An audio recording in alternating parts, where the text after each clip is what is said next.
Hi అండి, this is Sushma and welcome to వేరే level gardening.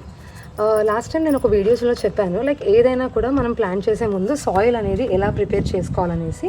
నేను జనరల్గా సాయిల్ మిక్స్ అనేది ఇలా ప్రిపేర్ చేస్తానండి. సో నేను మోస్ట్లీ హాఫ్ కోకోపీట్ తీసుకుంటాను, లైక్ 3 పార్ట్స్గా డివైడ్ చేస్తాను, హాఫ్ కాదు 3 పార్ట్స్ కింద డివైడ్ చేసుకొని, లైక్ ఇందులో ఒక పార్ట్ వచ్చేసి కోకోపీట్ తీసుకుంటాను, ఇది కంప్లీట్గా మన కొబ్బరి పీచు. అండ్ ఇంకొక హాఫ్ పార్ట్ వచ్చేసి ఇది కంప్లీట్గా బ్లాక్ సాయిల్ అండి. ఇక్కడ మేమున్న ఏరియాలో బ్లాక్ సాయిల్, కంప్లీట్గా బ్లాక్ సాయిల్, ఇది గార్డెన్ సాయిల్. అండ్ మిగతా థర్డ్ పార్ట్ వచ్చేసి కంప్లీట్గా రెడ్ సాయిల్ తీసుకుంటాను. యాక్చువల్గా కొంచెం నీమ్ పౌడర్ కూడా తీసుకుంటాను అన్నట్టు. సో వీటన్నిటికీ కంప్లీట్గా మిక్స్ చేసేస్తాను. మిక్స్ చేసిన తర్వాత వాటరింగ్ చేసి ఒక 2 to 3 days వదిలేస్తాను. అలాగే నీమ్ పౌడర్ కూడా వేసిన తర్వాత, సో వదిలేసిన తర్వాత అది సెటిల్ అయిపోతుంది కదా, ఆ తర్వాత మనకు కావాల్సిన నాటుతాను అన్నట్టు. ఇలా చేస్తే ఆ నీమ్ పౌడర్ వల్ల ఉన్న పెస్ట్, అందులో ఉన్న పెస్ట్ కానీ బడ్స్ కానీ అన్నీ కూడా చనిపోతాయి.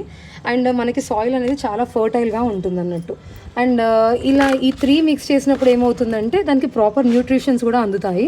అండ్ ఇది ఉంది చూసారా, ఈ కోకోపీట్ ఉండడం వల్ల గుల్లగా ఉంటుంది మొత్తం మట్టి అనేది, చాలా ప్రాపర్గా ఈజీగా వస్తుందట అవి రావడం కూడా. చూడండి, ఇది వేసి కలిపిన తర్వాత ఎంత ప్రాపర్గా అయిందో సాయిల్ కూడా. సో దీన్ని కొంచెం వాటరింగ్ చేసినప్పుడు ఏమవుతుందంటే సెటిల్ అవుతుంది, ఈ మట్టి అనేది ప్రాపర్గా సెటిల్ అవుతుంది.